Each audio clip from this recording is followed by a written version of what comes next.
Baiklah, Assalamualaikum warahmatullahi wabarakatuh. Perkenalkan, saya Bidan Isa Triola, STRK. Jabatan saya Bidan Ahli Pertama, unit kerja di Puskesmas Tanjung Lala. Saya akan membantu video presentasi saya tentang uraian tugas sebagai Bidan Ahli Pertama. Mungkin bisa diperhatikan.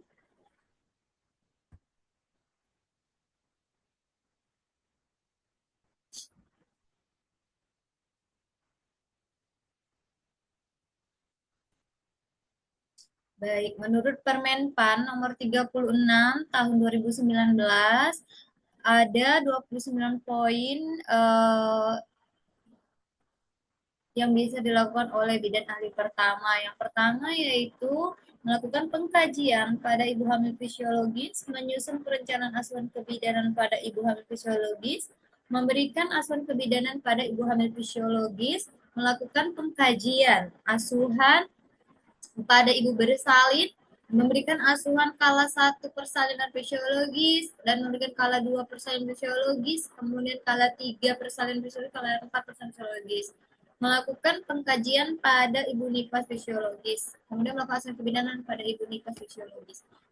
Dan melakukan persiapan preoperasi obstetri ginekologi, memberikan komunikasi informasi dan edukasi atau PIE tentang kesehatan pada anak individu ataupun keluarga sesuai kebutuhan, kemudian melakukan fasilitas inisiasi menyusui dini, melakukan asuhan neonatal esensial, melakukan asuhan pelayanan neonatal pada 6 jam sampai 48 jam pasca persalinan, kemudian melakukan pelayanan neonatal pada hari ketiga sampai hari ketujuh, kemudian melakukan kunjungan neonatal hari ke-8 sampai hari ke-20 pasca kelahiran.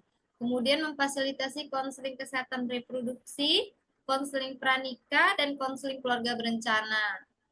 Melakukan pemetaan, sasaran, dan analisis data pada keluarga dan masyarakat, melakukan pembinaan keluarga balita, remaja, dan lansia, berpartisipasi aktif dalam musyawarah perencanaan pembangunan desa, melaksanakan tugas jaga shift malam, kemudian melakukan asuhan kebidanan di kamar bedah, mengidentifikasi kebutuhan, melakukan analisis dan merencanakan kegiatan UMKM terkait pelayanan kebidanan di puskesmas, melakukan pemantauan pelaksanaan persalinan dan pencegahan komplikasi, serta melakukan monitoring dan evaluasi asuhan kebidanan di tingkat puskesmas. Dan yang terakhir yaitu melakukan screening pencegahan penularan HIV, sifilis, hepatitis B dari ibu ke anak di puskesmas maupun di rumah sakit.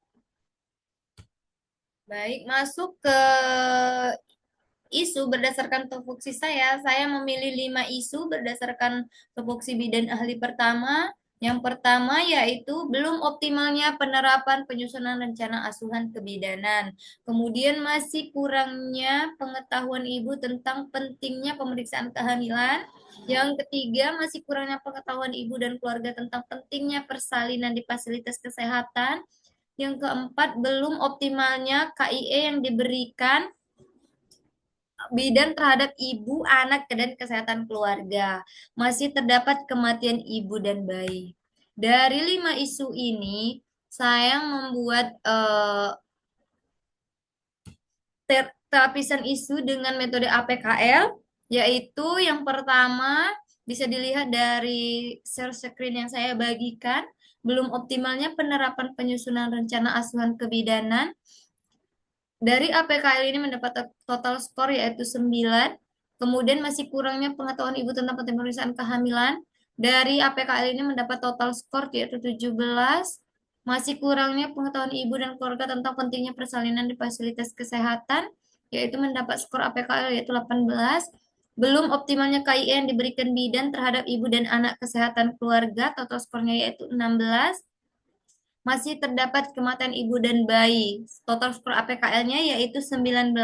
Di mana dari sekian 5 total ini saya membuat perankingan, yaitu yang masih terdapat kematian ibu dan bayi mendapat peranking 1. Kemudian masih kurangnya pengetahuan ibu dan keluarga tentang penting persalinan di fasilitas kesehatan itu mendapat peringkat kedua. Kemudian masih kurangnya pengetahuan ibu tentang pentingnya pemeriksaan kehamilan yaitu mendapat ranking ketiga. Sedangkan keempat, belum mengoptimalnya KIE yang diberi kepada bidan terhadap ibu dan anak kesehatan keluarga. Ini mendapat rankingan keempat. Kemudian belum optimalnya penerapan penyusunan rencana asuhan kebidanan mendapat ranking 5. Dari isu dengan metode APKL, saya lakukan analisis isu dengan metode USG, di mana eh, tiga ranking teratas saya ambil untuk dijadikan untuk dianalisis. Yang pertama yaitu masih kurangnya pengetahuan ibu tentang pentingnya pemeriksaan kehamilan. Berdasarkan metode USG, dia mendapat total 13 skor. Kemudian yang kedua, masih kurangnya pengetahuan ibu dan keluarga tentang pentingnya persalinan di fasilitas kesehatan, itu mendapat total skor 14. Terus masih terdapatnya kematian ibu dan bayi, itu mendapat skor 15. Dari mana dari metode USG ini saya analisis lagi masalahnya lebih dalam dengan menggunakan fishbone atau diagram tulang ikan. Di mana yang peringkat pertama itu yaitu masih terdapat kematian ibu dan bayi. Jadi di sini dari diagram fishbone dari materialnya itu saya menganalisis masalahnya yaitu masih kurangnya fasilitas yang memadai di puskesmas, masih kurangnya bidan di daerah sangat terpencil, sedangkan dari mesinnya yaitu belum tersedianya akses yang mudah di masyarakat untuk melapor ke tenaga kesehatan. Kemudian dari yaitu kurangnya pengetahuan ibu tentang pentingnya pemeriksaan kehamilan, masih tingginya mitos kepercayaan di masyarakat, sedangkan dari metodenya yaitu masih kurangnya kemitraan antara bidan dan dukun, masih kurangnya sosialisasi di masyarakat terkait pentingnya persalinan di fasilitas kesehatan.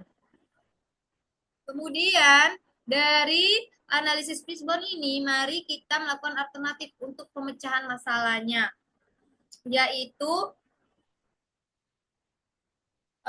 dari masalah yang kita dapat masih terdapat kematian ibu dan bayi. Jadi di sini kurangnya pengetahuan ibu tentang pentingnya pemeriksaan kehamilan. Jadi di sini saya membuat pemecahan masalahnya yaitu kita melakukan pembuatan leaflet untuk kita sosialisasikan serta kita melakukan promosi kesehatan melalui media sosial. Kemudian masih tingginya mitos kepercayaan di masyarakat, kita memberikan edukasi tentang mitos yang beredar. Kemudian masih kurangnya kemitraan antara bidan dan dukun, yaitu kita menjalin kemitraan bidan dan dukun. Kemudian masih kurangnya sosialisasi di masyarakat terkait pentingnya persalinan di fasilitas kesehatan. Kita melakukan pendekatan serta sosialisasi ke masyarakat terkait pentingnya persalinan di fasilitas kesehatan. Kemudian masih kurangnya bidan di daerah sangat terpencil. Kita melapor ke instansi terkait kekurangan tenaga. Kemudian masih kurangnya fasilitas yang memadai di puskesmas. Ini juga tugas kita hanya melapor ke bagian pengadaan alat dan bahan sehingga nanti dijadikan evaluasi. Kemudian belum tersedianya akses yang mudah di masyarakat untuk melapor ke tenaga kesehatan. Jadi kita membuat ibu hamil atau bersalin ini untuk melapor dengan cepat. Dengan cepat ini yaitu melalui telemedicine. Misalnya bisa dari handphone dengan menelpon, halo Bu Bidan, seperti itu. Baik, terima kasih atas perhatiannya. Ini saja materi yang akan saya sampaikan. Terima kasih atas perhatiannya. Assalamualaikum warahmatullahi wabarakatuh.